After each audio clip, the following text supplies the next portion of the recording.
"If your daughter can translate this, I'll double your salary," said the female millionaire CEO to the single father. "Before anything else, if this video finds you well, wherever you are, let me know how it made you feel at the end." The fluorescent lights hummed overhead as Michael Thompson clutched his daughter's medical report, his weathered hands trembling slightly. At 42, he'd seen his share of struggles, but nothing prepared him for this moment. 8-year-old Emma sat beside him in the sterile waiting room, her bright blue eyes focused on the ancient tablet he'd bought secondhand 3 months ago, their only window to the digital world that seemed to mock their circumstances every single day. "Daddy, what's that lady saying?" Emma whispered, pointing at the foreign subtitles flickering across the cracked screen. Michael's heart clenched. The neurologist had been clear. Emma's rare condition was progressing faster than anticipated. The experimental treatment in Switzerland cost more than he'd earned in 5 lifetimes, working double shifts at the warehouse. But there was something else. Something the doctor mentioned about Emma's extraordinary ability to understand patterns and languages despite her condition. The elevator chimed, and Victoria Ashford stepped out like she owned the building, which Michael realized with a start, she probably did. At 32, she commanded Ashford Enterprises with the same intensity that had made her the youngest female CEO in the Fortune 500. Her designer heels clicked against the marble floor as she approached the reception desk, her phone pressed to her ear, switching effortlessly between English, Mandarin, and what sounded like Portuguese. "The Brazilian contract is worthless if we can't decode their technical specifications," she snapped into the phone. "I've spent 6 months and $300,000 on translators who can't even grasp the cultural nuances embedded in their engineering documents." Michael watched, fascinated despite himself as this powerful woman gestured emphatically. Emma tugged at his sleeve. "She's frustrated, Daddy. The lady with the pretty shoes is really frustrated." Something in his daughter's tone made Michael look closer. Emma was studying Victoria with the same intense focus she applied to her tablet games, the ones where she consistently achieved impossible scores that made other parents question whether the device was broken. Victoria ended her call and noticed them watching. Her sharp green eyes softened slightly when they landed on Emma, but hardened again when she saw Michael's warehouse uniform and the duct tape holding his shoes together. "Excuse me," Victoria said, her voice carrying the authority of someone accustomed to immediate compliance. "Your daughter, she was listening to my conversation." Michael instinctively moved protectively in front of Emma. "She doesn't understand Portuguese, ma'am. We were just waiting for the bus." Victoria's perfectly sculpted eyebrow arched. "Portuguese? I was speaking Mandarin for the last 2 minutes." She knelt down to Emma's level, her expression shifting to something Michael couldn't quite read. "Sweetheart, what did you think I was talking about?" Emma looked up at her father for permission. Michael nodded reluctantly. "You were upset because the people you hired can't understand the hidden meanings in the documents. They know the words, but they don't know the feelings behind them. Like when Daddy says I'm fine, but his eyes say he's worried about something." Victoria's composure cracked for just a moment. She stood slowly, her gaze never leaving Emma's face. "What's your name, sweetheart?" "Emma Thompson. I'm 8 3/4. And you understood what I was saying?" Emma nodded matter-of-factly. "You need someone who can read between the lines. The Brazilian engineers aren't just giving you technical specs. They're testing whether you respect their culture enough to understand their subtle warnings about implementation challenges." The waiting room fell silent except for the hum of fluorescent lights. Victoria stared at Emma as if seeing a ghost, then looked up at Michael with an expression he'd never seen on another person's face, a mixture of desperation and hope that mirrored his own constant state. "Mr. Thompson," Victoria said slowly, her voice barely above a whisper, "I need to make you an offer." Victoria's corner office occupied the entire 42nd floor, floor-to-ceiling windows offering a panoramic view of downtown Portland. Michael had never been this high in a building before, and the vertigo made his stomach lurch. Emma pressed her face against the glass, completely fearless. "The contract is worth $50 million, Victoria said, sliding a thick folder across her mahogany desk. "But it's written in technical Portuguese with cultural references that require not just translation, but interpretation. I've lost 3 potential deals this year because American translators miss the nuanced meanings." Michael flipped through pages of incomprehensible text mixed with engineering diagrams. "Ma'am, with all due respect, I don't understand why you're showing us this. Because your daughter understood my phone conversation better than linguists with doctorate degrees." Victoria pulled out her phone and showed them a recording. "This is a snippet of the Brazilian engineer explaining their water purification system. Listen." The Portuguese flowed like music, but Michael caught Emma's eyes widening as she focused intently on the screen. "He's not just explaining the system," Emma said quietly. "He's warning about the rainy season. He says the filtration works perfectly in their tests, but he's worried it might fail when the heavy rains come because they haven't tested it in real conditions. He's being polite, but he's basically saying your American engineers are rushing too much." Victoria's hands stilled on her phone. The American team projected a 6-month implementation timeline. "The Brazilian engineer thinks that's crazy," Emma continued. "He says it should take at least 18 months to do it right, but he's too polite to say that directly.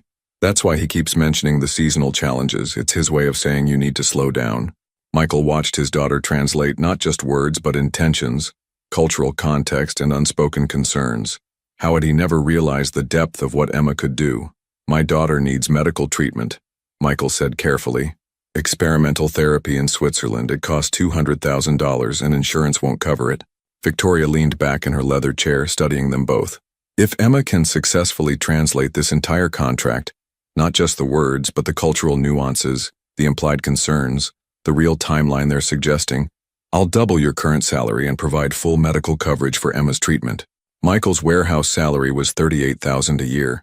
Doubling it would be life-changing, but still nowhere near enough for Emma's treatment. That's very generous, but plus a bonus of $300,000 if the deal goes through successfully because of her translations. The office fell silent except for the distant hum of traffic 42 floors below. Michael felt like he was drowning and someone had just thrown him a life preserver, but he couldn't quite reach it. "She's 8 years old," he whispered. "She's extraordinary," Victoria replied.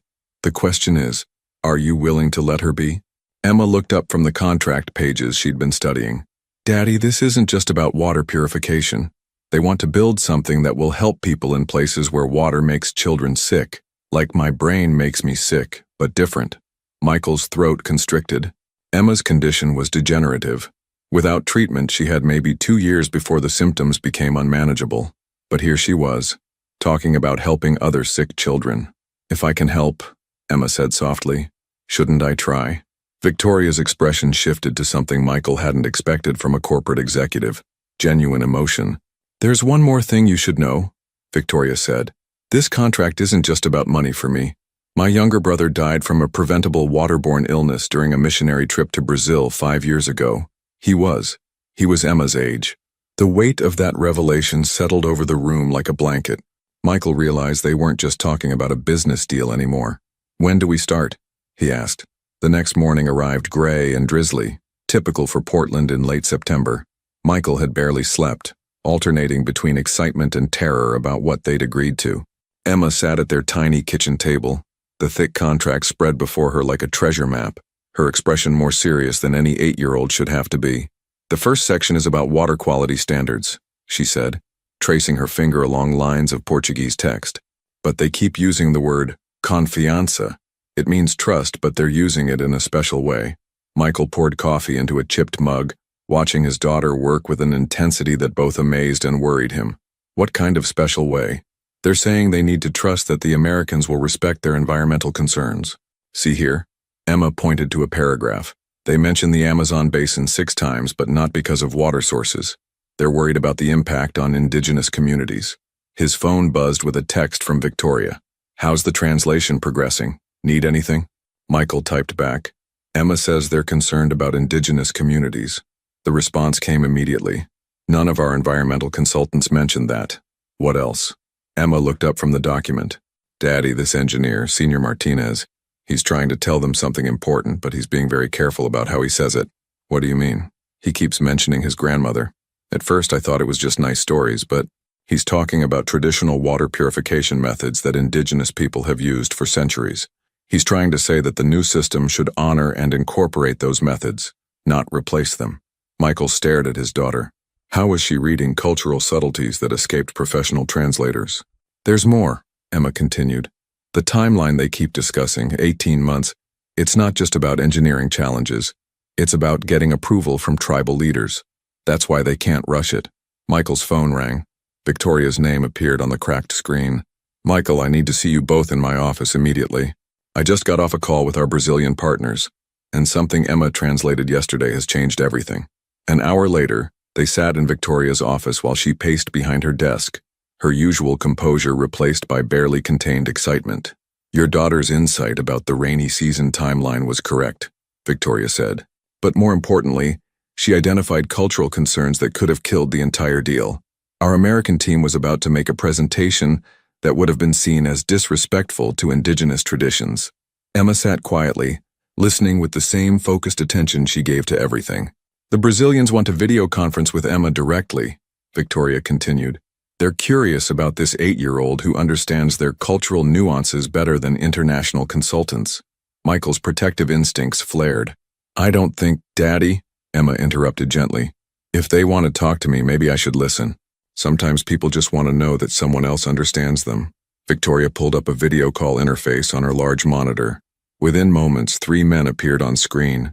The lead engineer, Martinez, and 2 colleagues, sitting in what appeared to be a conference room with windows overlooking lush greenery. Hola, Emma, Martinez said in heavily accented English. I hear you understand our concerns about the water project. Emma smiled shyly. You're worried that the American engineers want to build something fast instead of something right. And you're worried they don't understand that water is sacred to your grandmother's people. Martinez's eyes widened. He spoke rapidly to his colleagues in Portuguese, then looked back at Emma. You understood this from our technical documents? You love your grandmother very much, Emma said simply. When people write about someone they love, their feelings show through their words, even in different languages. Martinez was quiet for a long moment, then smiled broadly. Emma, would you be willing to help us explain our concerns to the American engineering team? Not as a translator, but as someone who understands hearts as well as words? Michael watched his daughter consider this request with the gravity of someone much older. I think, Emma said carefully, that everyone wants the water system to work and to help people. Maybe I can help everyone understand each other better. Victoria's phone started ringing with what Michael could see were multiple incoming calls. The deal just became much more complicated, Victoria murmured, but she was smiling. The conference room at Ashford Enterprises had been transformed into a war room. Charts covered the walls, laptops hummed on every surface, and coffee cups created rings on the mahogany table. Michael sat in the corner, feeling completely out of place among the engineers, lawyers, and executives who'd flown in from across the country. Emma occupied the head of the table, a stack of translated documents before her, speaking with an authority that made grown men lean forward to catch every word. The Brazilian team isn't being difficult, she explained to the American engineers. They're trying to save us from making a mistake that would cost millions of dollars and hurt people who depend on clean water. James Bradley, the lead American engineer, frowned at his tablet. But their proposed timeline would delay implementation by over a year. People are dying from contaminated water while we debate cultural sensitivities. Emma's expression grew thoughtful. Senior Martinez lost his baby sister to bad water when he was 12. That's why he became an engineer. He's not trying to delay helping people. He's trying to make sure we help them the right way. The room fell silent. Victoria looked at the video conference screen where Martinez and his team waited. Martinez, Victoria said. Emma says you lost your sister to contaminated water, is that correct? Martinez nodded slowly. Maria, she was 3 years old. Our village had a water purification system installed by foreign contractors. It worked for 6 months, then failed during the rainy season. The contractors had already left and we had no way to repair it. James Bradley's frown deepened. We've accounted for seasonal variations in our design. Have you accounted for maintenance training? Emma asked quietly. Senior Martinez keeps mentioning his uncle Carlos, who learned to fix the old system when the foreigners left. He's not just an uncle. He's the person the village depends on when technology breaks. She flipped through several pages of her translation notes. The Brazilians want Carlos and people like him to understand how the new system works before it's installed. That's part of the 18-month timeline, teaching local people to maintain it themselves. Victoria leaned forward. Martinez, is this correct? Emma understands perfectly, Martinez replied. We need sustainable solutions, not just advanced technology. The extra time is for community integration and training. Michael watched his daughter facilitate a discussion between engineers who'd spent years in their respective fields. How was she bridging gaps that had stumped professionals? There's something else, Emma said, looking directly at James Bradley. You designed the system to process 10,000 gallons per day, but Senior Martinez's calculations show they need 15,000 gallons during dry season when neighboring villages share the water source. James Bradley pulled up his engineering specs. Our demographic data showed peak usage at 8,000 gallons. Emma shook her head. Senior Martinez says during drought, people walk for miles to reach clean water sources. The usage isn't just for the immediate community. Martinez nodded emphatically. Emma is correct. During dry season, our facility serves 7 villages, not just one. The American engineering team huddled around Bradley's laptop, recalculating their projections. Victoria's phone buzzed with another call, but she ignored it, focused entirely on the discussion. If we increase capacity by 50% and extend the timeline for community training, Bradley said slowly, we're looking at significant cost overruns. But also at a system that actually works long-term, Victoria replied. Emma, what does Martinez think about cost concerns? Emma consulted her notes. He says Brazilian labor costs are lower than American estimates, and local materials are more available than your suppliers indicated. The extra capacity might not cost as much as you think. Martinez smiled. Emma reads not just our words but our solutions. We have proposal for cost-effective modifications. Over the next 2 hours, Emma helped negotiate a modified contract that addressed American timeline concerns, while respecting Brazilian cultural requirements. Michael watched his daughter transform what had been an impasse into a collaboration. Gentlemen, Victoria finally said, I think we have the framework for a successful partnership. As the video call ended and the engineering teams began detailed planning, Victoria approached Michael. Your daughter just saved a $50 million deal and potentially thousands of lives. But more than that, she's shown us how to build something that will actually work. Michael looked at Emma, who was quietly organizing her translation notes with the same methodical care she applied to everything. She's always been special, he said softly. I just never knew how special until now. 3 weeks into the project, Emma's medical symptoms began worsening. Michael found her collapsed in the bathroom at 3 a.m., disoriented and struggling to form coherent sentences, the terrifying episodes that signaled her condition's progression. By morning, she seemed normal again, but Michael knew they were running out of time.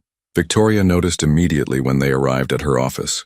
Emma's usual bright energy seemed dimmed, her responses slightly delayed. Maybe we should postpone today's session, Victoria suggested gently. Emma shook her head firmly. The Brazilian team is waiting for my translation of the environmental impact section. Senior Martinez says it's the most important part. Michael watched his daughter force herself to concentrate on documents that would have challenged healthy adults. Her hands trembled slightly as she turned pages, but her voice remained steady as she read. They're worried about something they're not saying directly, Emma said after reviewing several pages. They keep mentioning future generations and irreversible consequences, but they're being very polite about it. Victoria leaned forward. What kind of consequences? Emma traced her finger along a paragraph of Portuguese text. There's a rare bird that only nests near the proposed water facility location. Senior Martinez's daughter, she's a biologist. She wrote this section. She's trying to say that if we disturb the nesting area, these birds might disappear forever. Michael felt a chill. Emma's ability to read between cultural lines was remarkable, but extracting specific technical concerns from complex documents while battling neurological symptoms seemed impossible. How can you be sure about the daughter? Victoria asked. Emma smiled weakly. The writing style changes in this section. It's more scientific but also more passionate. And look, she mentions her papa's wisdom about respecting nature. That's how daughters write about fathers they admire. Victoria's phone rang. Martinez's name appeared on the screen. Senior Martinez, Victoria answered on speaker. Emma has been reviewing the environmental section. Ah, yes. My daughter Isabella wrote that section. She is, how do you say, very concerned about the wildlife impact. Emma straightened despite her fatigue. Tell Isabella that we understand about the birds. Could the facility be moved 300 meters south? The water access would be the same, but the birds could keep their nesting area. There was silence on the call, then rapid Portuguese conversation in the background. Isabella says 300 meters south would be perfect. She is amazed that someone understood her concerns so clearly. After the call ended, Victoria studied Emma with growing concern. Sweetheart, you look exhausted. I'm okay, Emma said, but her voice lacked conviction. Michael made a decision he'd been avoiding. Victoria, I need to be honest about Emma's condition.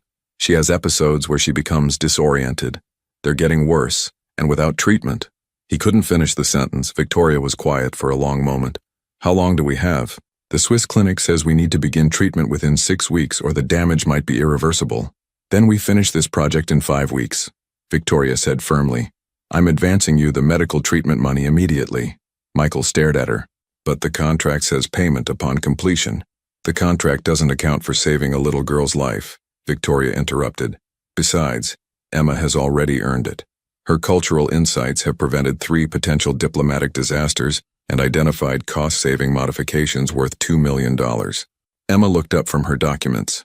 If I go to Switzerland for treatment, I won't be here to help with the final negotiations. Victoria knelt beside Emma's chair. Sweetheart, the most important thing is making sure you get better.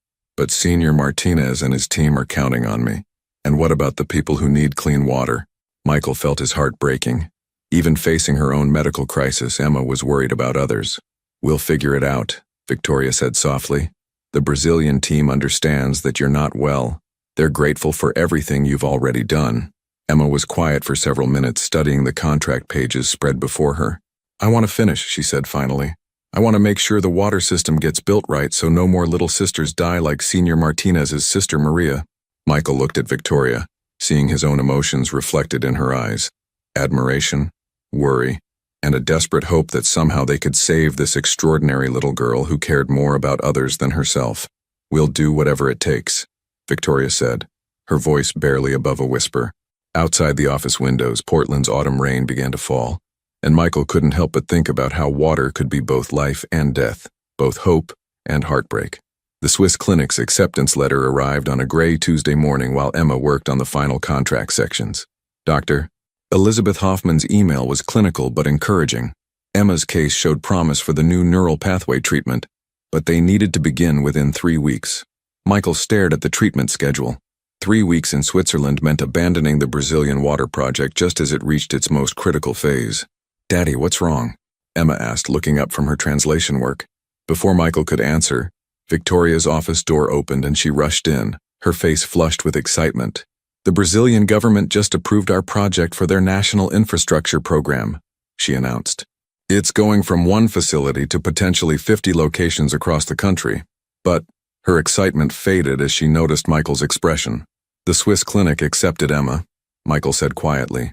We have to leave next week. Victoria sank into her chair. That's wonderful news about Emma's treatment. But the Brazilian team specifically requested that Emma oversee the cultural integration aspects of the expanded project. Emma set down her pen carefully. How many people would have clean water if the project expands? Conservative estimate? 200,000 people in the first phase. Emma was quiet for a long moment, then looked at her father with an expression far too mature for her 8 years. Daddy, what if we could do both? Michael shook his head immediately. Emma, your health comes first, always. But what if I could help the Brazilian team before I leave? Like translate the most important parts and create guidelines so they can work with other translators? Victoria leaned forward. What do you mean? Emma pulled out a notebook she'd been working in privately. I've been writing down patterns. Like when Senior Martinez is worried about something, he uses certain phrases. When Isabella writes about environmental concerns, she has specific ways of being polite but firm. If I document all these patterns, Michael looked at his daughter's notebook, filled with careful observations about cultural communication styles, emotional undertones, and implied meanings. You're creating a cultural translation guide, Victoria said in amazement. Sort of, Emma said. I'm trying to help future translators understand hearts, not just words. Victoria's phone buzzed with an incoming call from Brazil. She answered on speaker. Senior Martinez, we were just discussing the project expansion. Victoria, I have Isabella here with me. We heard about Emma's medical situation. Our entire team wants to contribute to her treatment fund. Emma's eyes filled with tears. Senior Martinez, that's very kind, but… No. Martinez interrupted gently. Emma, you saved our birds, our water, our communities. Isabella calculated that your cultural insights prevented environmental damage that would have cost $50 million to repair. Isabella's voice came through the speaker, accented but clear. Emma, you understood my papa's heart and my scientific concerns. You are family to us now. Michael watched his daughter struggle with emotions too big for her small frame. I have to go to Switzerland for treatment, Emma said softly.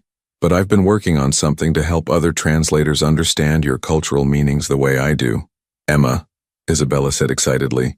You are teaching others to read hearts like you do? I'm trying to. Martinez spoke in rapid Portuguese to Isabella, then addressed Emma. We would be honored to help you complete this cultural guide before you leave. Isabella can provide scientific and cultural context from our perspective. Victoria looked at Michael questioningly. 5 days, Michael said finally. We can work intensively for 5 days, then leave for Switzerland.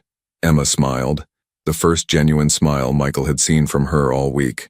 Senior Martinez, could you and Isabella help me make sure other translators will understand when someone is being polite but concerned? Like when you worry about timelines but don't want to seem disrespectful? Emma, we will help you create the most comprehensive cultural guide ever written, and when you are healthy and strong again, you must come visit us in Brazil. Isabella wants to show you the birds you saved. As the call ended, Michael realized his daughter had found a way to save both her project and her life. But more than that, she'd created something that would help people understand each other long after she was gone. The thought terrified him more than he could admit. The next 5 days blurred together in a frenzy of intensive work. Victoria had converted a small conference room into Emma's personal workspace, complete with comfortable seating, good lighting, and a direct video link to Brazil. Despite her deteriorating condition, Emma worked with fierce determination, documenting every cultural nuance she'd discovered. Michael barely left her side, watching helplessly as his daughter pushed through episodes of confusion and disorientation to complete what she'd started. When Senior Martinez pauses before answering technical questions, Emma dictated to Victoria's assistant, it usually means he's thinking about how to explain something without making the Americans feel criticized. Isabella appeared on the video screen from Brazil, her enthusiasm infectious despite the early morning hour in São Paulo. Emma, you are creating something revolutionary, Isabella said in careful English. Universities will study your cultural bridge-building methods. Emma smiled weakly from her chair, wrapped in the soft blanket Victoria had brought from home. I just want to make sure people understand each other. Michael's phone buzzed with a message from Dr. Hoffman in Switzerland. Flight arrangements confirmed. Treatment begins Monday morning. Emma's neural pathways show promising responsiveness in preliminary scans. 3 days. They had 3 days to finish the cultural guide and get to Switzerland. Daddy, Emma said softly during a break, what if the treatment doesn't work? Michael's throat constricted. It will work, sweetheart, it has to. But what if it doesn't? Will you make sure the water project gets finished? Will you make sure Senior Martinez knows I tried my best? Victoria, who had been reviewing documents at the far end of the room, looked up with tears in her eyes. Emma, Victoria said, walking over to kneel beside her chair, you've already done more than anyone could have asked. The Brazilian team calls you Nossa Pequena Professora, our little teacher. Emma's eyes brightened. They gave me a nickname? Isabella's whole family talks about you at dinner. You've become part of their story. That evening, as Emma slept fitfully on the couch in Victoria's office, Michael and Victoria sat in the darkness, watching the city lights twinkle below. I've arranged for the best pediatric neurologist in Zurich to consult on Emma's case, Victoria said quietly, and I've established a fund to cover any additional treatments she might need. Michael turned to look at her. Why are you doing all this? Victoria was quiet for a long moment. My brother Thomas was diagnosed with a rare genetic condition when he was Emma's age. We had money, the best doctors, experimental treatments. But Thomas wasn't strong enough to fight like Emma is. She wiped her eyes with the back of her hand. Emma reminds me of everything Thomas could have been if he'd had her courage and determination. Helping her feels like honoring his memory. Michael reached over and squeezed Victoria's hand. Thomas would be proud of what you're doing. On the video screen, which had been left open to Brazil, Martinez's voice came through softly. Emma, are you there, little teacher? Emma stirred on the couch and sat up slowly. Senior Martinez, it's nighttime here. I know, querida. Isabella and I wanted to show you something before you leave for Switzerland. The camera panned to show dozens of people gathered in what appeared to be a community center. Children held signs with messages in Portuguese and English. Adults smiled and waved at the camera. This is the village that will receive the first water purification system, Martinez explained. Everyone wanted to thank you. A little girl about Emma's age stepped forward and spoke in Portuguese. Isabella translated. She says her name is Maria, named for my sister who died. She wants Emma to know that because of her work, no child in their village will die from bad water. Emma started crying. not from sadness but from overwhelming emotion. "Tell Maria I hope she grows up healthy and strong," Emma whispered. As the Brazilian connection ended, Victoria made a decision that would change everything. "Michael, I'm coming to Switzerland with you." Michael stared at her. "You can't leave your company for weeks. I can run Ashford Enterprises from anywhere in the world." But Emma might need advocates in Switzerland, people who understand what she's accomplished and why her recovery matters to more than just your family. Emma looked up at Victoria with wonder. "You would really come with us?" "Sweetheart," Victoria said, "you've taught me that some things are more important than business deals." The flight to Zurich stretched endlessly before them. Emma dozed fitfully against Michael's shoulder, while Victoria worked on her laptop, coordinating the Brazilian project remotely. The cultural guide Emma had created was already being implemented by a team of international translators. "Isabella sent this," Victoria said, showing Michael her screen. "The environmental protection measures Emma identified have been adopted as the standard model for all future water projects in Brazil." Michael looked at his sleeping daughter, amazed that this small girl had influenced international infrastructure policy. Halfway through the flight, Emma woke up disoriented and frightened. "Daddy, where are we? I can't remember." Michael's heart clenched. The episodes were getting worse, happening more frequently. "We're going to Switzerland, sweetheart. To the doctors who are going to help you feel better." Emma nodded slowly, then looked at Victoria with confusion. "Why is the lady with the pretty shoes here?" Victoria's face went pale. Emma had forgotten who she was. "I'm Victoria, remember? We worked together on the water project for Senior Martinez." Emma's expression cleared gradually. "Oh, Victoria. I'm sorry, my brain gets confused sometimes." Victoria reached over and took Emma's hand. "It's okay, sweetheart. That's why we're going to get you help." Dr. Hoffman met them at the Zurich Clinic, a state-of-the-art facility nestled in the Swiss Alps. She was younger than Michael had expected, maybe 40, with kind eyes and an immediate warmth that put Emma at ease. "Emma," Dr. Hoffman said in lightly accented English, "I've been reading about your translation work. Quite remarkable for someone your age." Emma smiled shyly. "I just listen to people's hearts." Dr. Hoffman showed them to a comfortable suite that looked more like a hotel room than a medical facility. "We believe healing happens better in pleasant environments." The initial tests took 2 days. Michael watched through observation windows as Emma underwent brain scans, cognitive assessments, and neurological evaluations. Each test confirmed what they already knew. The condition was progressing rapidly. "The neural pathway damage is significant," Dr. Hoffman explained during their consultation. "But Emma's language centers show unusual resilience. Her ability to process complex cultural and emotional information may actually be related to how her brain has adapted to the neurological changes." Victoria leaned forward. "Are you saying her translation abilities are connected to her condition?" "Possibly. Sometimes neurological conditions can create enhanced abilities in specific areas. Emma's brain may have developed extraordinary pattern recognition capabilities as it learned to work around the damaged pathways." Michael felt a chill. "Does that mean treating the condition might affect her abilities?" Dr. Hoffman was quiet for a moment. "It's possible. The treatment focuses on stabilizing and repairing neural pathways. In some cases, this can reduce both the negative symptoms and any enhanced abilities." That evening, Emma sat by the window of their suite, looking out at the snow-capped mountains. "Daddy, if the treatment makes me normal, will I still be able to help people like Senior Martinez?" Michael sat beside her, struggling with an impossible choice: his daughter's health versus her extraordinary gift. "Sweetheart, the most important thing is that you get better. But what if being normal means I can't understand hearts anymore?" Victoria, who had been quietly reading in the corner, looked up. "Emma, you'll always be able to understand hearts. That's not just about your brain, that's about who you are as a person." Emma considered this. "Senior Martinez sent me a message today. He said the water project is working perfectly, and Isabella's birds are safe. He said I should focus on getting well because the world needs more people who can build bridges between hearts." Michael hugged his daughter close, realizing that whatever happened with the treatment, Emma had already changed the world in ways that couldn't be measured. "Dr.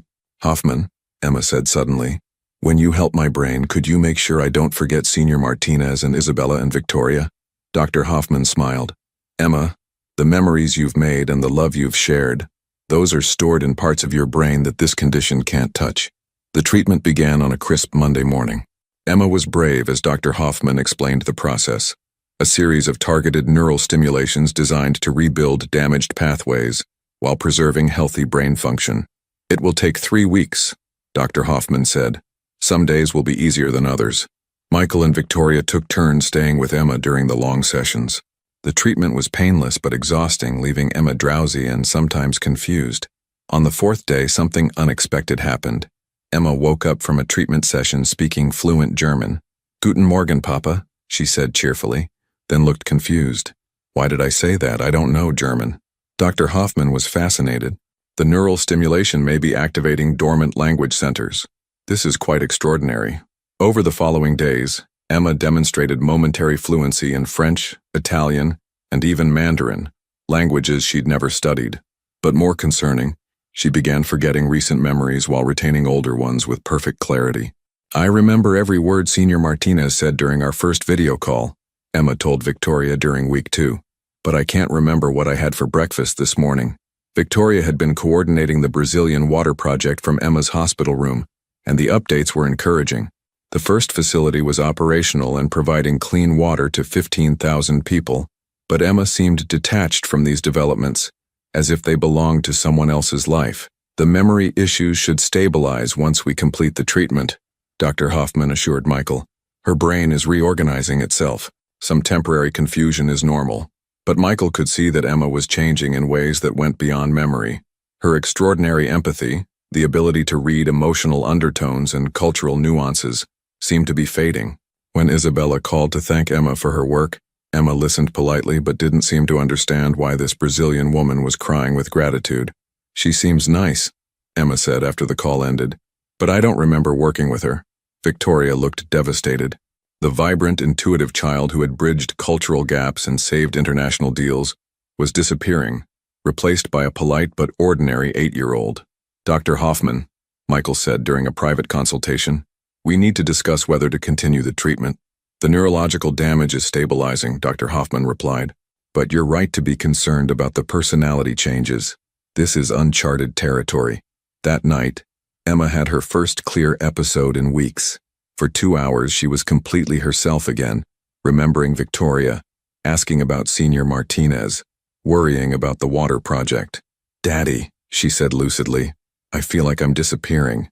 Like the part of me that could help people is going away." Michael's heart broke.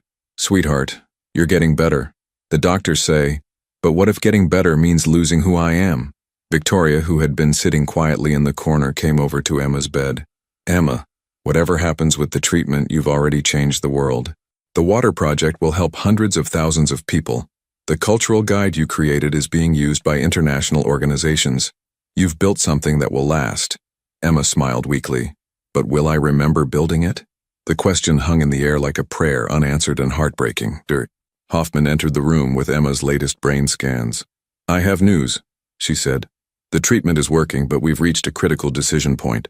Dr. Hoffman spread the brain scans across the table like tarot cards revealing an uncertain future. The colorful images showed Emma's neural pathways in intricate detail, some areas bright with renewed activity, others still dark with damage. "The neurological deterioration has stopped completely," Dr. Hoffman explained. "But we've discovered something unexpected. Emma's enhanced language and cultural processing abilities aren't just connected to her condition. They're dependent on the same neural pathways that were being damaged." Michael stared at the scans, trying to understand. "What are you saying?" "If we complete the treatment, Emma will be neurologically healthy. Her memory issues will resolve, her confusion will end, and she'll develop normally. But," Victoria finished the sentence, "she'll lose her extraordinary abilities." "Most likely, yes.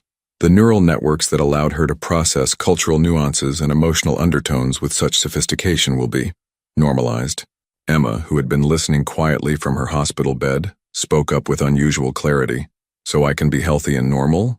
Or I can stay sick but keep helping people?" Dr. Hoffman knelt beside Emma's bed. "It's not quite that simple, sweetheart. Without continued treatment, your condition will eventually progress. But we could potentially maintain your current level of function for several years." Michael felt like he was drowning. How could he choose between his daughter's health and her identity? "What would several years mean?" Victoria asked. Emma could continue her translation work, probably for 3 to 5 years before the neurological damage became unmanageable. After that, Dr. Hoffman didn't finish the sentence. Emma was quiet for a long moment. then looked at her father with eyes that seemed far too old for her 8 years. "Daddy, how many people did we help with the water project?" "The Brazilian government says eventually it could be 500,000 people." Emma nodded thoughtfully. "And Senior Martinez said other countries want to use our cultural guide for their own projects?" Victoria answered, 12 countries have requested copies.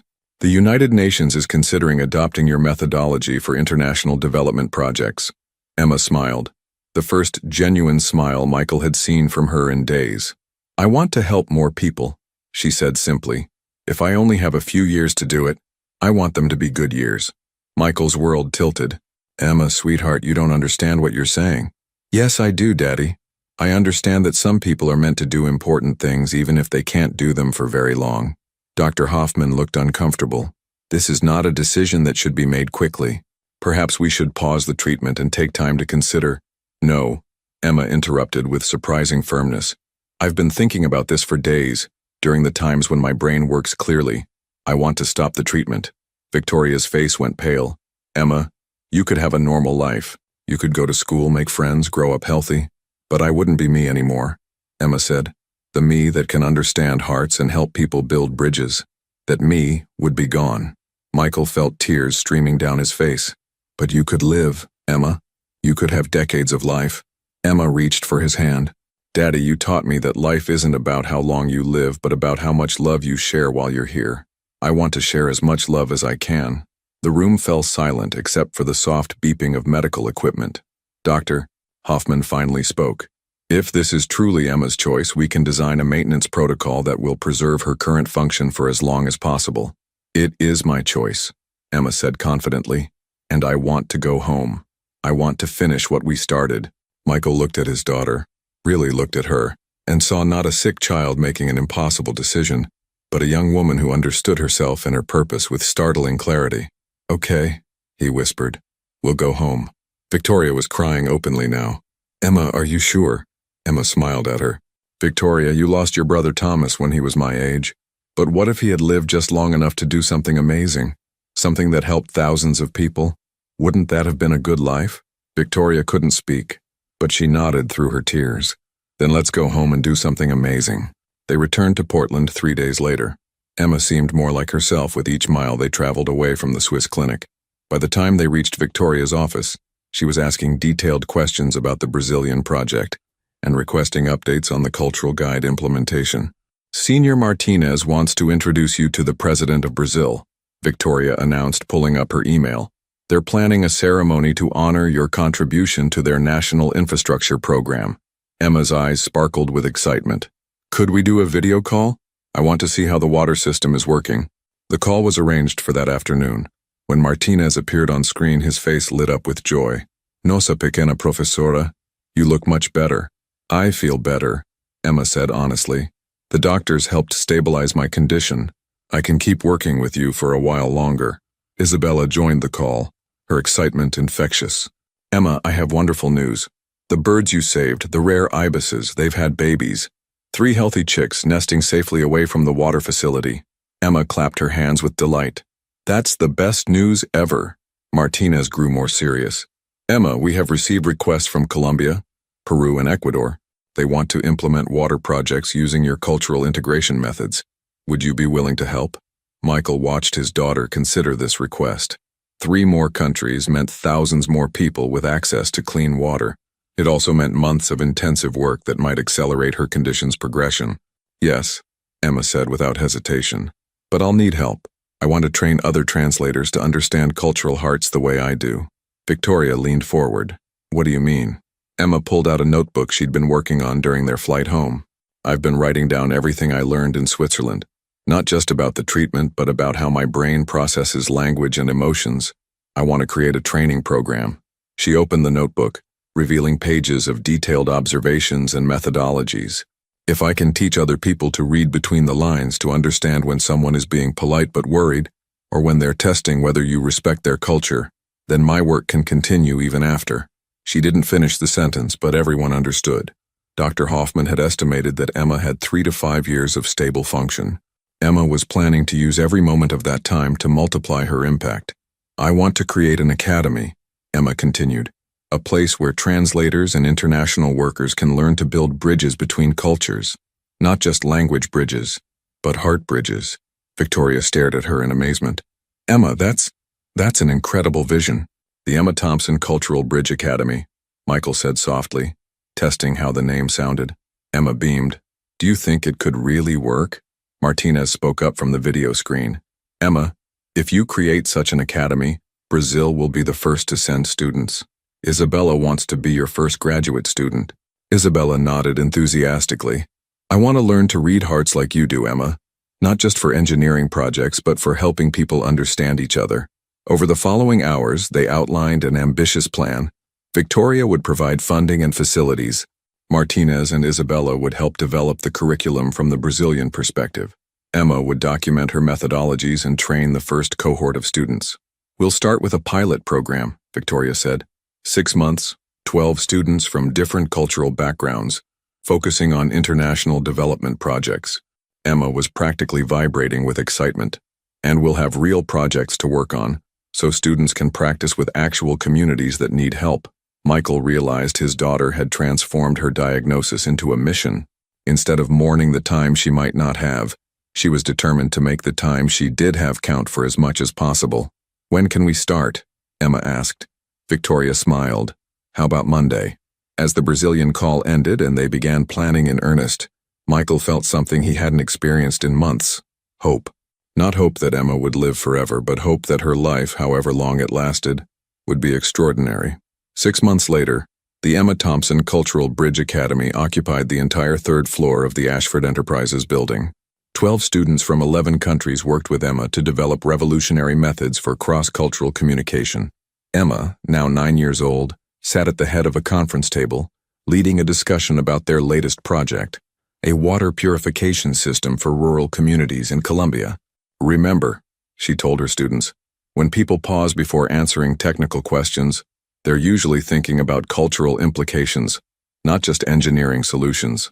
Maria Santos, a translator from Ecuador, raised her hand. But how do we know if the pause means concern or just careful consideration? Emma smiled, the same bright smile that had charmed Senior Martinez a year ago, though Michael noticed it tired her more quickly now. Listen to what they say after the pause, Emma explained. If they mention family, tradition, or community impact, they're probably worried about cultural disruption. If they jump straight to technical details, they're just being thorough. The Academy had already consulted on 15 international projects across 8 countries.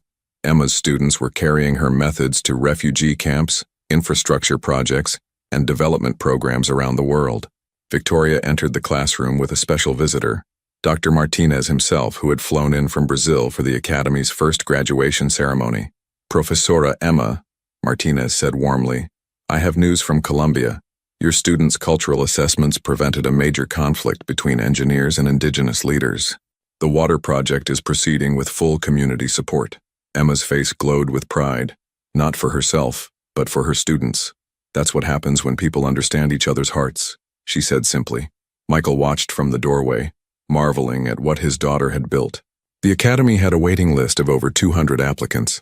The UN had officially adopted Emma's methodologies for all development projects.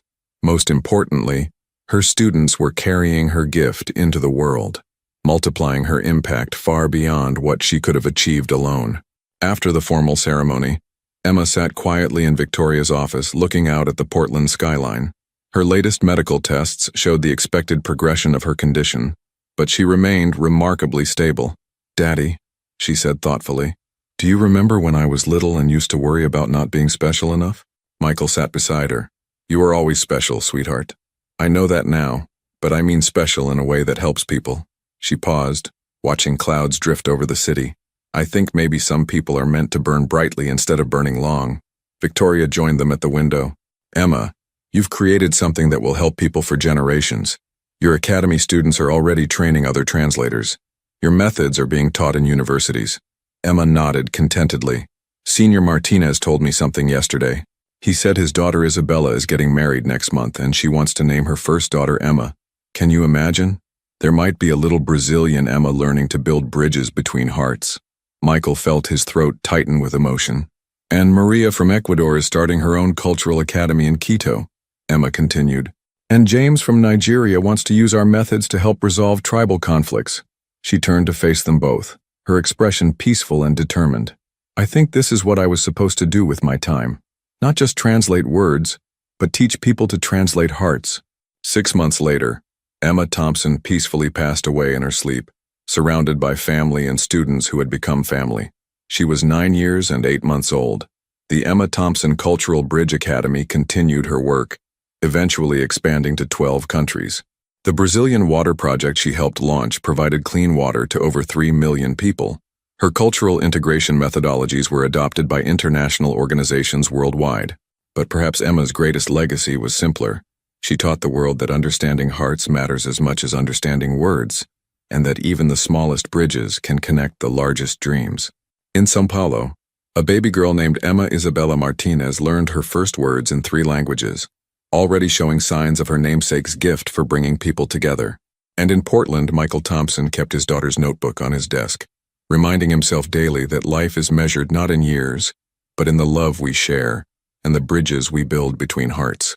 The water still flows, the bridges still stand, and somewhere, hearts still connect across the spaces between languages, cultures, and dreams. Emma's light had burned bright enough to kindle countless others. No one could calm the furious Arab millionaire woman until the single-father janitor spoke fluent Arabic and everything changed. Before we dive in, whether you're having your morning coffee or winding down for the night, you're exactly where you need to be. The marble floors of the Grand Plaza Hotel gleamed under crystal chandeliers, but nothing could reflect the storm brewing at the reception desk. Amara al-Rashid, draped in designer silk worth more than most people's yearly salary, slammed her diamond-encrusted phone against the mahogany counter with such force that several guests in the opulent lobby jumped at the sound. This is absolutely unacceptable. Her voice echoed through the vast space, bouncing off imported Italian marble walls and causing conversations to die mid-sentence. Women in Chanel suits paused their afternoon tea, while businessmen in $1,000 suits turned to stare at the spectacle unfolding before them. I specifically requested the penthouse suite 3 months ago, confirmed it twice with your incompetent management, and you dare offer me some ordinary room like I'm a common tourist? The trembling desk clerk, barely 22 with nervous sweat beading on his forehead, fumbled through reservation papers with shaking hands. His name tag read, Michael, and this was clearly his worst nightmare coming true. Ms. Al-Rashid, I sincerely apologize for this unprecedented situation, but there seems to have been a catastrophic system error that affected multiple reservations. Error? Amara's dark eyes blazed with the fury of someone unaccustomed to hearing the word no. Her perfectly manicured fingers gripped the counter's edge until her knuckles turned white. Do you have any comprehension of who I am? My family owns oil fields that stretch across 3 countries, refineries that could buy this entire hotel chain 10 times over. And you think you can placate me with excuses about system errors? Behind her, a small crowd had gathered at a respectful distance, smartphones discreetly recording what would undoubtedly become viral social media content within hours. Hotel security personnel exchanged worried glances from their positions near the elevator banks, unsure whether to intervene or maintain their distance from someone whose net worth exceeded their annual salaries by several $1,000,000. In the corner of this chaos, almost invisible among the grandeur and drama, James Martinez quietly pushed his cleaning cart across the pristine floors. His worn gray uniform bore the hotel's elegant logo, now faded from countless industrial washes and years of honest labor. The fabric was clean but showed the telltale signs of a working man's life, small stains that wouldn't come out, careful patches where tears had been mended, sleeves slightly frayed from constant use. Beside him, creating a stark contrast to the adult chaos erupting nearby, his 6-year-old daughter Emma sat cross-legged on the polished floor. She was carefully organizing her colored pencils in an old shoebox, arranging them by color intensity with the meticulous precision that only children possess. Her dark hair was pulled back in neat pigtails secured with simple rubber bands, and her clothes were clean but obviously secondhand, a faded Disney princess t-shirt and jeans with patches on the knees. "Daddy, why is that pretty lady so angry?" Emma whispered, her innocent brown eyes wide with genuine concern as she looked up from her art supplies. "She sounds like the mean queen from my storybook." James paused his methodical mopping, the familiar rhythm of his work interrupted as he watched the scene unfold with practiced invisibility. At 34, he'd learned to navigate these spaces like a ghost, present but unseen, necessary but unnoticed. Rich people's problems weren't his concern. He had bills to pay, a daughter to raise alone, and 3 jobs to maintain just to keep their small apartment and put food on the table. The situation escalated dramatically as Amara switched to rapid Arabic, her voice rising with each syllable in a torrent of words that most of the American crowd couldn't understand, but everyone could feel the intensity of. Hotel security approached with the cautious steps of men who understood that one wrong move could end their careers, unsure how to handle a guest whose family fortune could not only have them fired, but could potentially bankrupt the entire establishment. "This is intolerable," Amara continued in English, her accent thick with emotion. "I fly halfway around the world for crucial business meetings, and this is the treatment I receive? Where is your manager? Where is someone with actual authority?" That's when something completely unexpected happened, something that would change the trajectory of 3 lives forever. James straightened his shoulders, set down his well-worn mop with deliberate care, and walked directly toward the eye of the storm. "Ma'am," James said quietly in perfect, fluent Arabic, his voice carrying the gentle but unmistakable authority of someone who truly understood both the language and the cultural weight behind her words. "Peace be upon you, and may Allah grant you patience in this moment of frustration. Perhaps there's a way to solve this situation with the dignity that someone of your obvious refinement deserves." The entire lobby fell into complete stunned silence. Conversation stopped mid-word, coffee cups paused halfway to lips, and even the soft background music seemed to fade into nothingness. Amara's mouth dropped open, her fierce tirade stopping as abruptly as if someone had pressed a pause button on her fury. The desk clerk Michael blinked repeatedly as if trying to process what he'd just witnessed. Even little Emma looked up from her careful color organization, sensing instinctively that something profoundly important was happening. Amara studied James with intense curiosity, her rage momentarily replaced by complete bewilderment. This man, this hotel janitor in a faded uniform, had just addressed her in her native language with perfect pronunciation, proper formal structure, and cultural respect that even some of her father's business associates failed to demonstrate. You speak Arabic?" She asked in English, her voice now barely above a whisper, all the fire drained out of it. "Yes, I do," James replied, switching back to English but maintaining the respectful, measured tone that seemed to cast a calming spell over the entire situation. "I lived in Jordan for 3 years. Stationed in Amman and later in Zarqa. I learned not just the language but something of the culture, the values, the importance of hospitality and respect." He paused, glancing down at Emma, who was watching this exchange with the fascination of a child witnessing adult magic. "I understand your frustration completely. Sometimes when we're far from home, surrounded by unfamiliar customs and faces, small problems can feel overwhelmingly large. It's natural to want the comfort and respect we're accustomed to." Emma tugged insistently at her father's uniform sleeve, her small face scrunched up in confusion and wonder. "Daddy, you never told me you could speak that beautiful musical language. It sounds like singing." James smiled down at his daughter with the kind of warmth that only a devoted parent could muster, then looked back at Amara with eyes that held genuine understanding rather than judgment. "My daughter Emma here teaches me something new every day about patience, about seeing the good in every situation. She has a gift for making everything seem a little easier, a little brighter." For the first time since storming into the hotel 20 minutes earlier, Amara's rigid posture began to soften.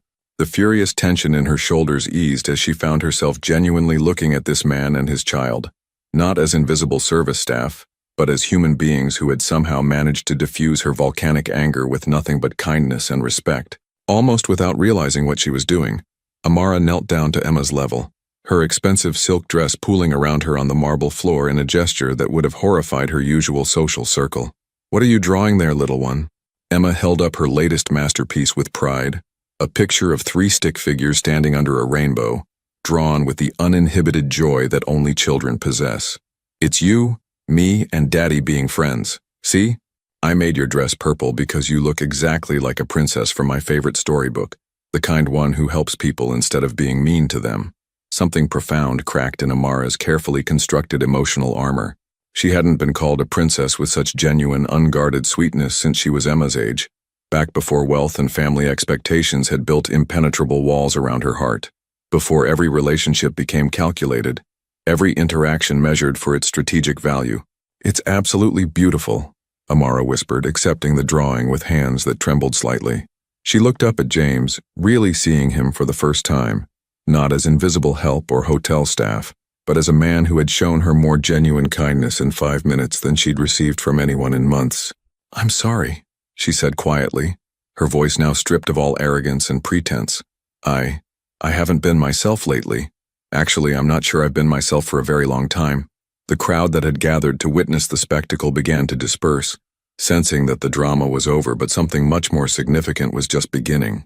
3 hours later, Amara found herself in the most unlikely place imaginable, the hotel's small, cramped employee break room, sharing coffee from a temperamental vending machine that required exactly the right combination of button pressing and machine shaking to produce anything remotely drinkable. This was something she had never done in her 32 years of rigidly privileged existence, where even her morning coffee was prepared by a personal assistant using beans that cost more per pound than most people spent on groceries in a month. The break room was a stark contrast to the hotel's public opulence: fluorescent lighting that flickered occasionally, mismatched chairs that had seen better decades, and a bulletin board covered in employee schedules and notices about benefits packages. Yet somehow in this humble space, Amara felt more comfortable than she had in any of the 5-star restaurants or exclusive clubs she usually frequented. Emma sat cross-legged between them on the worn linoleum floor, chattering enthusiastically about her favorite cartoons, while working her way through a new coloring book that Amara had impulsively bought from the hotel gift shop. The little girl's animated descriptions of cartoon characters and their adventures filled the small room with a kind of joy that Amara had forgotten existed. "So you were actually stationed in Jordan for military service?" Amara asked, stirring sugar into her surprisingly decent vending machine coffee, genuinely curious about another person's life story for perhaps the first time in years. James nodded, cradling his steaming cup in work-roughened hands. "Army translator and cultural liaison, 2016 to 2019. 3 of the most challenging but meaningful years of my life." His expression grew softer, more distant. "That's where I met my wife, Sarah. She was a nurse with Doctors Without Borders, working in refugee camps and mobile medical units." His voice grew noticeably quieter, carrying a weight that Amara immediately recognized as profound loss. "She passed away 2 years ago. Aggressive breast cancer. Diagnosed, fought like hell for 8 months, and then..." He shrugged with the practiced acceptance of someone who had learned to carry grief as a permanent companion. Amara felt her heart clench with an unexpected empathy. In her world of endless charity galas and shallow social interactions, real loss, genuine, devastating loss, seemed almost foreign. People in her circle dealt with inconveniences, not tragedies. Divorce settlements, not death certificates. "Daddy was very, very sad for a long time," Emma added matter-of-factly, not looking up from her careful coloring but clearly listening to every word. "He used to cry at night when he thought I was sleeping, but then he told me that Mommy became the brightest star in the sky, and now she watches over us every single night to make sure we're safe and happy. Emma is the only reason I kept going some days." James smiled, reaching over to ruffle his daughter's hair with infinite tenderness. When everything else felt impossible, when getting out of bed seemed like too much effort, she would climb up next to me and start planning our day like nothing had changed. Kids have this incredible resilience, this ability to find joy even in the darkest moments. Amara watched their interaction with growing fascination and something that might have been envy. In her family, displays of genuine affection were rare and calculated. Her own father viewed her primarily as a business asset, her worth measured exclusively in strategic marriages, corporate alliances, and her ability to expand the family's already vast fortune. She couldn't remember the last time anyone had looked at her the way James looked at Emma, with unconditional love and pride. "What about you?" James asked, settling back in his chair with genuine interest. "What brings you all the way to Chicago, besides terrorizing innocent hotel clerks?" he added with a gentle smile that completely removed any sting from his words. Amara actually laughed, a real, spontaneous laugh that surprised her with its genuineness. When was the last time she had laughed at something that wasn't calculated social politeness? "Business meetings, as always. Endless, soul-crushing business meetings. My father expects me to finalize a merger with the American oil company that I..." She paused, surprised by her own sudden honesty with these virtual strangers, "that I'm really not sure I want to be part of." Emma looked up from her coloring with the direct, unfiltered curiosity that only children possess. "If you don't want to do something, why do you have to do it? That doesn't make any sense. The simple, innocent question hit Amara like a lightning bolt of clarity. When had she stopped asking herself that fundamental question? When had her life become a series of obligations she never questioned, responsibilities she never chose? Over the next 3 days, something extraordinary and completely unexpected began to unfold. Amara found herself returning to the hotel each evening, not to retreat to her finally arranged penthouse suite with its panoramic city views and luxury amenities, but to seek out the employee areas where James worked his late shift, among the quiet corridors and service elevators. She would arrive around 8 p.m., when the lobby's daytime chaos had settled into evening quiet, and make her way to whatever section of the hotel James was assigned to clean. Sometimes she found him in the laundry facilities, methodically folding towels with the precision of someone who took pride in even the most mundane tasks. Other evenings he was restocking supplies in guest rooms, moving through his work with efficient grace. Emma was always there, a constant bright presence in the midst of adult complexities. The little girl had claimed Amara as her newest best friend, showing her drawings, teaching her the words to songs from animated movies, and asking endless questions about life in princess countries, as she had dubbed the Middle East. "You don't have to keep coming back here," James said one particularly quiet evening as they sat in the small employee courtyard behind the hotel, a hidden oasis that most guests never knew existed. The space was simple but peaceful. A few benches, some carefully tended flower boxes, and string lights that cast a warm glow over the brick walls. "You must have better things to do with your time than watch me mop floors and listen to Emma's endless chatter about cartoons." "I know I don't have to," Amara replied softly, watching Emma sleep peacefully on the bench between them, covered in James's work jacket. "But for the first time in years, possibly ever, I feel real, like I'm actually living instead of just performing the role of living." Through their conversations, she had learned the full scope of James's daily struggle: hotel janitor from 6 p.m. to 2 a.m., weekend landscaping crew from 7 a.m. to 4 p.m. on Saturdays and Sundays, and online Arabic tutoring sessions squeezed in whenever Emma was napping or occupied. Despite working nearly 70 hours a week, he never complained, never seemed bitter about circumstances that would have broken lesser people. His small apartment was a 20-minute bus ride from the hotel. Emma's school was decent but not great, in a neighborhood that was safe during the day but required careful attention after dark. He had no family nearby. His parents had died in a car accident when he was in Jordan, and Sarah had been an only child with elderly parents who lived in assisted living across the country. "How do you do it?" Amara asked one night, the question that had been building in her heart for days finally finding its voice. "How do you stay so positive, so genuinely kind when life has been so incredibly unfair to you?" Most people would be angry, bitter, full of resentment. James was quiet for a long moment, his gaze fixed on Emma's sleeping face, watching the gentle rise and fall of her small chest. "Sarah used to say something that stuck with me, especially during the hardest days after she died. She said that bitterness is just pain with nowhere to go, like poison you drink hoping someone else will feel sick." He paused, carefully tucking his jacket more securely around Emma's shoulders.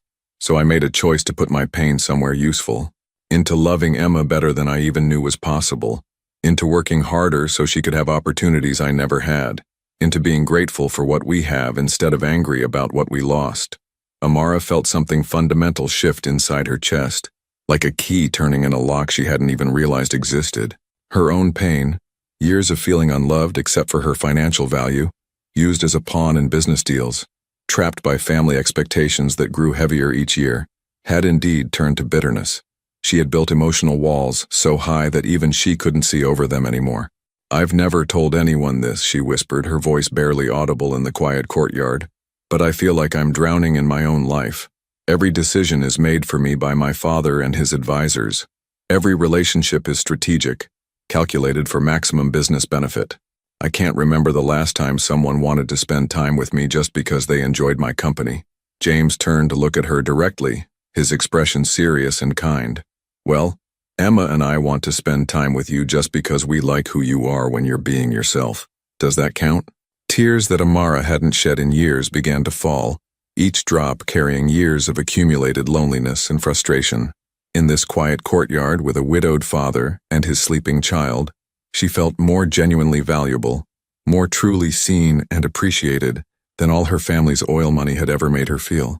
But she had no idea that 3 floors above them, Someone was watching through telephoto lenses, taking photographs that would change everything and threaten to destroy this fragile new happiness before it could fully bloom. The next morning arrived with the subtlety of a natural disaster.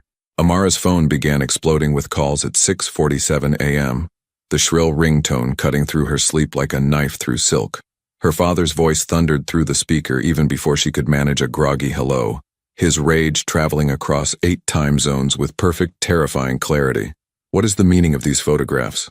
Khalil al-Rashid's fury filled the opulent penthouse suite, seeming to vibrate off the floor-to-ceiling windows that offered a panoramic view of Chicago's awakening skyline. My daughter, the heir to a multi-billion-dollar empire, the future leader of Al-Rashid Industries, fraternizing with hotel staff like some common tourist with no sense of propriety or family honor. Amara's blood ran cold as she opened the email attachments with trembling fingers. The photos were professionally shot, clearly taken with expensive equipment from a distance. They showed her laughing with James in the employee break room, sitting close together in the courtyard with Emma asleep between them, accepting the little girl's drawing with obvious emotion, walking through hotel corridors deep in conversation with a man in a janitor's uniform. Innocent moments, genuine human connections, twisted into something scandalous by the photographer's invasive lens and the implications that would inevitably follow. In her father's world, these images represented the ultimate betrayal, his carefully groomed heir lowering herself to associate with people so far beneath their social station. "Father, it's not what it looks like," Amara began, though she wasn't entirely sure that was true. What it looked like was a lonely woman finding friendship and possibly something deeper with a good man and his daughter. What it looked like was human connection, transcending artificial barriers of wealth and social status. "It looks like my daughter has completely forgotten her place, her duty, her responsibility to this family." His voice cracked like thunder, each word delivered with the force of someone accustomed to absolute obedience. "You were sent to Chicago to finalize the merger with Morrison Oil, to secure our expansion into American markets, not to play house with the help. Do you have any idea what these photographs could do to our reputation, our business relationships?" The line went dead with the finality of a door slamming shut. Amara stared at her phone, hands shaking uncontrollably as the full implications began to sink in. In just 4 days, James and Emma had shown her what life could feel like when filled with genuine connection, rather than calculated obligation. They had given her a glimpse of who she might be if she were free to choose her own path. And now that fragile possibility was being crushed under the weight of family expectations and social conventions. She found James in the hotel's industrial laundry room, methodically folding towels with the same careful attention he brought to everything else in his life. The air was warm and humid, filled with the clean scent of detergent and the rhythmic sounds of commercial washing machines. Emma sat nearby at a small table someone had set up for her, practicing writing her name in a composition notebook with a concentrated focus that children bring to important tasks. "I have to leave," Amara said without preamble, her voice hollow and defeated. "Today. This morning." James looked up immediately, his hand stilling on the towel he'd been folding, instantly recognizing the distress in her voice and posture. "What happened?" With hands that still trembled slightly, she showed him the photographs on her phone, watching his face change as he realized the full implications of what they represented. She saw understanding dawn in his eyes, not just the immediate problem of invasive photography, but the larger reality of the vast social chasm that separated their worlds. "I'm sorry," she said, her voice cracking with emotion. "I never meant for this to affect you or Emma. I never thought." "Miss Amara, you're crying." Emma immediately abandoned her writing practice, jumping up to wrap her small arms around Amara's waist in a fierce hug. "Did someone hurt your feelings? Do you need me to draw you another happy picture?" "Something like that, sweetheart," Amara managed, kneeling down to embrace the little girl who had unknowingly changed her entire perspective on life. In Emma's simple, unconditional affection, she saw everything she was about to lose. James stood slowly, processing everything he'd seen and heard, understanding the impossible position she was in. "Your father doesn't approve of this, of us." It wasn't a question. James had clearly understood the situation immediately, recognizing the fundamental incompatibility between Amara's privileged world and their modest reality. Amara nodded miserably, unable to trust her voice. "Then you have a choice to make," James said quietly, his voice gentle but firm. "The same choice Emma asked you about the other day. If you don't want to do something, why do you have to do it? But the answer seemed impossible, overwhelming in its complexity and consequences. Her family's expectations, their vast business empire built over 3 generations, the life she'd always known, the security that came with never having to worry about money or survival. How could she walk away from all of that? And for what? A relationship that had barely begun with a man she'd known for less than a week? Yet as she looked at James and Emma, something her father had said echoed in her mind with different meaning than he'd intended. He'd accused her of forgetting her place. What if she hadn't forgotten her place? What if, for the first time in her life, she'd finally found it? The question was whether she had the courage to choose it. That evening, alone in her penthouse suite overlooking the glittering Chicago skyline, Amara made a decision that would irrevocably alter the course of her life. She called her father, and this time, she was ready for war. "I'm not coming home tomorrow," she said, her voice steadier than she felt, each word carefully chosen and deliberately spoken. The silence stretched for 30 seconds that felt like hours. When Khalil finally spoke, his voice was dangerously quiet, the kind of controlled fury that was somehow more terrifying than his earlier explosive rage. "I beg your pardon? I said I'm not coming home, not tomorrow, not next week, maybe not ever." She walked to the massive windows, looking down at the city lights where James was probably reading bedtime stories to Emma right now, their modest life continuing in blissful ignorance of the corporate drama playing out 40 floors above them. "Amara, you are clearly overwrought. These photographs, this ridiculous infatuation with inappropriate people, has clouded your judgment beyond all recognition." "No, father." Her voice grew stronger with each word, as if speaking the truth was giving her power she'd never known she possessed. "For the first time in my 32 years of existence, my judgment is completely clear. I've spent my entire life being exactly who you wanted me to be, building your empire, impressing your business partners, being the perfect daughter and heir. But I've never, not once, been happy. Happiness is a luxury we cannot afford in our position, Amara. We have responsibilities. That's where you're wrong." The words came out with surprising force. Happiness isn't a luxury. It's the entire point of living. What good is all our money, all our power, if it only makes us miserable?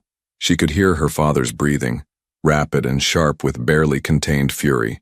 "If you do this, if you throw away everything our family has built for some American nobody with a child, you will be completely cut off. No money, no family connections, no support of any kind. Do you understand what that means? You've never worked a day in your life, never faced real hardship. You have no idea how to survive in the real world." The threat should have terrified her. A week ago, it would have sent her running back to Dubai with her tail between her legs, begging forgiveness and accepting whatever marriage arrangement he had planned next. But now, thinking of Emma's innocent wisdom and James's quiet strength in the face of real adversity, she felt something she'd never experienced before: complete freedom. "I understand perfectly," she said with calm finality, "and I accept those terms." "Amara, don't be foolish." She hung up the phone and immediately turned it off, cutting the final cord that connected her to her old life. 2 hours later, there was a soft, hesitant knock at her door. Through the peephole, she saw James standing in the hallway, still wearing his work uniform, holding Emma's hand. The little girl was in her favorite pajamas, pink with cartoon unicorns, clutching the very first drawing she'd made that day they met. "Emma insisted we bring you this," James said quietly when Amara opened the door. "She was worried that you might be sad tonight and might need a reminder that you have friends who care about you." Amara knelt down as Emma approached with the serious expression of a child on an important mission. "I wanted you to keep my very first picture," the little girl said solemnly, pressing the slightly crumpled drawing into Amara's hands. "So you remember that even when people are mean and say hurtful things, there are still friends who love you just because you're you." As Amara accepted the drawing for the second time, she realized with crystal clarity that Emma was absolutely right. She had found something infinitely more valuable than all her father's oil money could ever buy. A family that chose to love her simply because she existed, not because of what she could provide or how she could be useful. But tomorrow would bring the hardest part, figuring out how to build an entirely new life from scratch. And she still had no idea if James would want to be part of that uncertain future. Dawn broke over Chicago with the harsh reality of Amara's new circumstances. She sat on her penthouse balcony, watching the city wake up below, while clutching Emma's drawing and a cup of coffee that had grown cold hours ago. The weight of her decision pressed down like a physical force. She had just walked away from $1 billion inheritance and a life of absolute security. Her phone, turned back on for the first time since hanging up on her father, immediately buzzed with dozens of missed calls and messages. Her assistant Layla had sent increasingly frantic texts. "Your father is freezing all accounts. The board is meeting an emergency session. Please call immediately." When Amara tried to use her credit card for breakfast, it was declined. Her father had moved faster than she'd anticipated. Within 12 hours, she had gone from unlimited wealth to having exactly $247 in cash and no access to any of her previous resources. "Miss Amara," Emma's voice rang through the hotel lobby like a bell of pure joy. The little girl ran toward her, pigtails bouncing, carrying a paper bag that smelled deliciously of homemade breakfast. "Daddy made extra pancakes because he said you might be hungry." James approached more cautiously, his work shift just ending, still processing everything that had happened the night before. "I wasn't sure you'd still be here," he admitted quietly. "I'm not going anywhere," Amara said, and for the first time in hours she smiled genuinely. "Though I might need to learn how to make my own coffee." James studied her face carefully. "Your father cut you off completely, didn't he?" Amara nodded, surprised that she felt relief rather than panic. "Everything. Bank accounts, credit cards, trust funds. I'm officially broke by any standard I've ever known." She laughed, a sound that held both fear and exhilaration. "I have less money right now than most teenagers." "Daddy," Emma tugged on James's uniform, "does this mean Miss Amara can come live with us? She could sleep in my room, and I could teach her how to make peanut butter sandwiches." The innocent suggestion hung in the air between the adults, loaded with implications neither was ready to fully examine. James cleared his throat. "Actually, I might have an idea. The hotel is looking for someone to work the morning reception desk. It's not glamorous, but it pays enough to get started." Amara stared at him. "You want me to get a job? An actual job?" "Unless you have a better plan for eating next week," James said with gentle humor. "Besides, you speak multiple languages and clearly know how to handle difficult customers. You might be surprisingly good at it." 2 hours later, Amara found herself sitting across from Margaret Chen, the hotel's human resources manager, wearing the same designer dress she'd worn to threaten lawsuits just days earlier, now applying for an entry-level position. "Your resume is interesting," Margaret said diplomatically. "No formal work experience, but extensive international travel and language skills. Can you start tomorrow?" 3 weeks into her new life, Amara had learned more about survival than her privileged upbringing had ever taught her. Her hands, once soft from expensive treatments, now bore small cuts from handling keys and cleaning supplies. Her designer clothes had been replaced with practical outfits from discount stores, purchased with her first paycheck. She'd moved into a tiny studio apartment 6 blocks from the hotel, 400 square feet that cost more per month than she used to spend on single meals. But every morning she woke up with something she'd never experienced before: genuine purpose. "Good morning, Mr. Peterson," she greeted the elderly businessman who had become a regular. "Your usual room on the 14th floor is ready, and I took the liberty of ensuring you have extra pillows as requested." Her natural grace and genuine care for guests had quickly made her the hotel's most requested desk clerk. She handled complaints with empathy born from her own recent experience with disappointment, and her multilingual skills had already resolved several international guest issues that had stumped other staff. But it was her evenings that brought real joy. James had started timing his breaks to coincide with her lunch hours, and Emma had claimed the hotel lobby as her second home. The little girl would arrive after school, spreading homework across a corner table while waiting for her father's shift to end. "Miss Amara, look." Emma proudly displayed a spelling test marked with a gold star. "I got all the words right, even the hard ones." "That's incredible, sweetheart." Amara knelt down to Emma's level, examining the paper with the same attention she once gave to million-dollar contracts. "Your handwriting is getting so beautiful, too." James appeared from the elevator bank, his evening cleaning routine finished. Over the past week, something had shifted between them, an easy comfort that came from sharing daily struggles and small victories. "How was your day?" he asked, the simple question carrying more genuine interest than any of her father's business associates had ever shown. "Challenging," Amara admitted. "A guest threw coffee at me because his room wasn't ready exactly at check-in time. 6 months ago, I would have had him banned from every hotel chain in the world. Today, I got him extra towels and an apology fruit basket." James smiled. "And how did that feel?" "Better than revenge, actually. He ended up apologizing and leaving a nice review specifically mentioning my patience." Emma looked up from coloring a new picture. "Daddy says when people are mean, it's usually because they're sad inside." Maybe that man just needed someone to be nice to him. The wisdom of a 6-year-old continued to astound Amara. In her old world, difficult people were obstacles to be crushed or avoided. Here, they were human beings having bad days, deserving of compassion rather than retaliation. "Speaking of being nice," James said, his voice carrying an unusual nervousness, "there's something I wanted to ask you." Saturday afternoon found them in Lincoln Park, Emma running between playground equipment while James and Amara sat on a bench watching her boundless energy with shared amusement. It was their first official non-work time together, and the significance wasn't lost on either of them. "She's incredible," Amara said, watching Emma help a younger child reach the monkey bars. "I've never seen someone so naturally kind." "She gets that from her mother," James replied softly. "Sarah had this gift for seeing the best in everyone, even in the worst circumstances. Emma inherited that, along with Sarah's stubborn optimism." They sat in comfortable silence for a moment before James continued.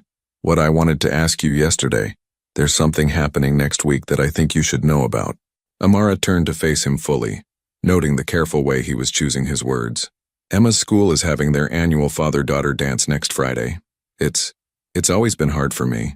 Sarah used to help her pick out dresses, do her hair, all the things I'm not very good at." He paused, watching his daughter's joyful play. "This year, Emma asked if you could help her get ready. She wants you to be there." The request hit Amara unexpectedly deep. "She wants me there?" She's been talking about it for days, about how you could help her with her hair like a real princess and maybe teach her to walk in fancy shoes. James smiled, but Amara could see the vulnerability in his eyes. "I know it's a lot to ask. We haven't defined what this is between us." Before Amara could respond, Emma came running over, grass stains on her knees, and pure excitement radiating from every inch of her small frame. "Miss Amara, Daddy told you about the dance, didn't he? Will you help me be beautiful? I want to look like you, all elegant and graceful." Amara's heart melted completely. "I would be honored to help you get ready, sweetheart. We'll make sure you're the most beautiful girl at the entire dance." Emma threw her arms around Amara's neck with uninhibited joy. "This is going to be the best dance ever. I can't wait to show everyone my two favorite people." Over Emma's head, Amara met James's eyes. In that moment, she realized they were no longer just friends helping each other through difficult circumstances. Somehow, without planning or announcing it, they had become something that felt remarkably like a family. That evening, as they walked back toward the hotel, Emma skipping ahead of them, James took Amara's hand for the first time. His palm was rough from years of physical labor, completely different from the soft hands of men in her previous world, but it felt like coming home. "Amara," he said quietly, "I need you to know something. Us, it's not charity or gratitude. You're not some lost princess I'm rescuing, and I'm not your project. I'm falling in love with who you really are." She stopped walking, their joined hands bringing him to a halt beside her. "James, I need you to understand something too. 3 months ago, I thought love was something that happened in business contracts. I thought security came from bank accounts and family connections. But you and Emma have taught me that real security comes from being genuinely known and chosen by people who see all of you and decide to stay anyway." Emma had noticed they'd stopped and came running back. "Are you guys being mushy?" she asked with 6-year-old directness. "Because it's okay if you are. I think it's nice when people love each other." They looked down at this wise little girl who had somehow become the heart of everything good in both their lives. "Yeah, sweetheart," James said, his voice thick with emotion. "We're being a little mushy." "Good," Emma declared with satisfaction. "Now can we get ice cream?" The morning of the father-daughter dance arrived with unexpected drama. Amara was helping Emma with her hair in James's small apartment when her phone rang with an unknown number. Against her better judgment, she answered. "Amara," her father's voice was cold and controlled. "I'm calling to give you one final opportunity to return home with your dignity intact." Emma looked up from the mirror where Amara was carefully braiding tiny flowers into her hair. "Who is that, Miss Amara? They sound angry." Amara muted the phone quickly. "Just someone from my old life, sweetheart. Keep looking at your beautiful hair in the mirror." She unmuted the call and stepped into the hallway. "Father, I thought I made my position clear." "Your position," Khalil said with barely contained fury, "is about to become impossible. I've had investigators looking into your new associates. Did you know your precious janitor has significant debts? His wife's medical bills nearly bankrupted him. One word from me to his creditors, and he'll lose everything." Amara's blood ran cold. "You wouldn't." I would do anything to protect this family's reputation and bring my daughter home where she belongs. You have 24 hours to end this embarrassing situation and return to Dubai, or Mr. Martinez will discover just how difficult life can become for people who interfere with Al Rashid family business. The line went dead. Amara stared at her phone, her hands shaking with a combination of fury and fear. Her father had found her weakness, not threats against her, but against the people she loved. "Miss Amara?" Emma's voice called from the bathroom. "I think I'm ready to see my whole dress." With tremendous effort, Amara composed herself and returned to the apartment. Emma stood in front of the full-length mirror wearing a pale pink dress that James had saved for weeks to buy. Her hair was perfect, tiny braids woven with small white flowers, and her face glowed with pure happiness. "You look absolutely magnificent," Amara said truthfully, kneeling down to adjust Emma's necklace, a simple heart pendant that had belonged to Sarah. "Your daddy is going to be so proud." James emerged from his bedroom wearing his best suit, which Amara now knew was his only suit, purchased for Sarah's funeral, and worn only on the most important occasions. Despite its age, he looked handsome and dignified, every inch the devoted father who worked 3 jobs to give his daughter magical moments like this. "My 2 beautiful girls," he said, his voice thick with emotion as he looked at them together. The word girls, as if she belonged here, as if she were truly part of this family, should have filled Amara with joy. Instead, it broke her heart, because she now knew this perfect moment was about to be destroyed. At the school gymnasium, transformed with twinkling lights and careful decorations into something magical, Amara watched James and Emma dance to slow music, while other fathers and daughters swayed around them. Emma's face radiated pure happiness as her father twirled her carefully, both of them laughing at some private joke. This was what love looked like, Amara realized. Not grand gestures or expensive gifts, but a man working himself to exhaustion, so his little girl could have one perfect evening. A child who saw her father as the greatest hero in the world, regardless of his job title or bank account. When the song ended, Emma ran over to where Amara sat at a small table. "Did you see how good we danced? Daddy says I'm getting really good at not stepping on his feet. You were both perfect," Amara said, memorizing every detail of Emma's joyful expression. But across the room she noticed a man in an expensive suit who didn't belong, clearly not a father, watching their table with professional interest. Her father had moved even faster than his deadline. The choice was no longer theoretical. She could stay and watch James lose everything he'd worked for, or she could disappear from their lives and preserve their happiness. For the first time since leaving her old life, Amara knew exactly what she had to do. At 2 a.m., Amara sat at James's kitchen table writing a letter she never thought she'd have to compose. Through the thin walls she could hear Emma talking in her sleep, probably still dreaming about the magical evening they'd shared. "Amara?" James appeared in the doorway, wearing old pajama pants and a faded t-shirt, his hair messed from sleep. "I thought I heard someone moving around. Everything okay?" She looked up at him. This man who had shown her what genuine love looked like, who had given her the greatest gift of her life by letting her be part of his and Emma's world, and felt her heart break completely. "I need to tell you something," she said quietly, "and I need you to let me finish before you say anything." James sat down across from her, immediately alert to the gravity in her voice. "My father called today. He's threatening to destroy you financially if I don't return to Dubai immediately. He can do it, James. He has the connections and the ruthlessness to make your life impossible." Her voice remained steady despite the tears beginning to fall. "I won't let him hurt you or Emma because of me." James was quiet for a long moment, processing what she'd told him. "So you're leaving?" "I have to. If I stay, he'll make sure you lose your jobs, your apartment, everything you've worked for. Emma would suffer, and I can't live with that." "And if you go back?" Amara's voice broke slightly. "If I go back, he'll probably arrange a marriage within months, to someone who will strengthen business relationships and expand the family empire. I'll never see you or Emma again, but you'll both be safe." James reached across the table and took her hands in his. "What if there was another option?" "There isn't. You don't know my father. When he makes threats, he follows through." "Actually," James said quietly, "there might be something you don't know about me." Amara looked up, confused by the sudden change in his tone. "Those 3 years in Jordan weren't just translation work. I was part of a joint task force investigating international financial crimes, including money laundering through oil companies." He paused, watching her expression change. "I still have contacts in federal law enforcement. People who would be very interested in the methods your father uses to threaten American citizens. The implications of what he was saying slowly dawned on her. You're saying. I'm saying maybe it's time your father learned that his reach isn't as long as he thinks it is, especially when it comes to threatening people on American soil. For the first time since receiving her father's call, Amara felt a spark of hope, but it was immediately tempered by fear. James, if we fight him, there's no going back. He'll never forgive this kind of defiance. I'll truly be cut off forever. James smiled, the expression warm and certain. Amara, do you remember what Emma asked you that first day? If you don't want to do something, why do you have to do it? Of course. So let me ask you now. Do you want to go back to Dubai and marry someone your father chooses? Do you want to spend the rest of your life making other people rich while you stay miserable? No, she whispered. Then why do you have to do it? Before she could answer, they heard small footsteps in the hallway. Emma appeared in the doorway, clutching her favorite stuffed animal and looking confused by the late-night conversation. Why is everyone awake?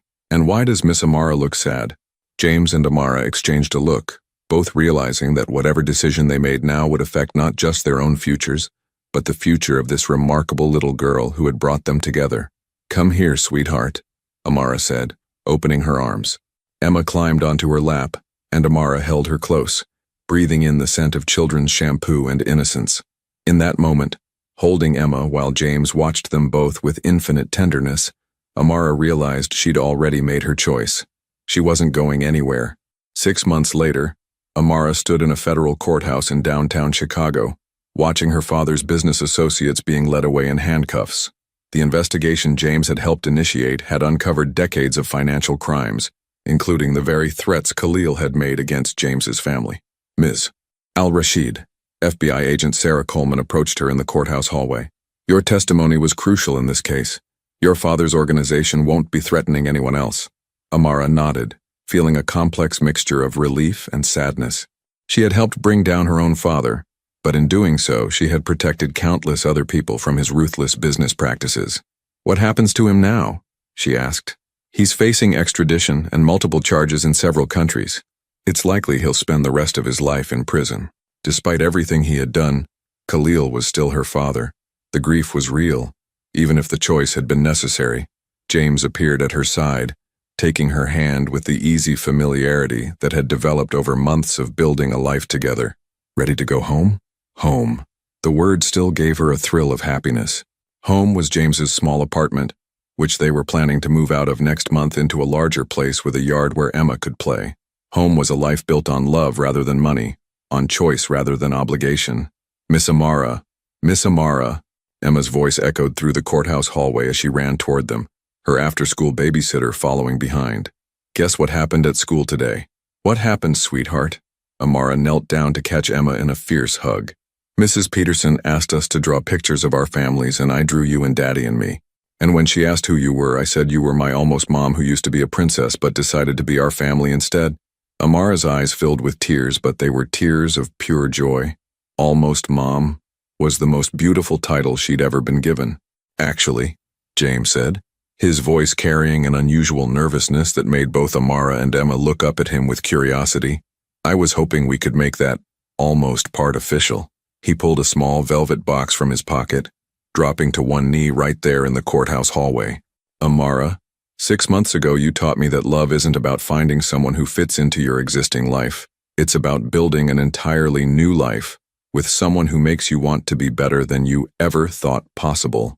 Emma gasped with delight, bouncing on her toes. Is Daddy asking you to marry us? Emma and I have been talking, James continued, his eyes never leaving Amara's face. And we've decided we don't want to be your almost family anymore. We want to be your real family, forever and always. Will you marry me?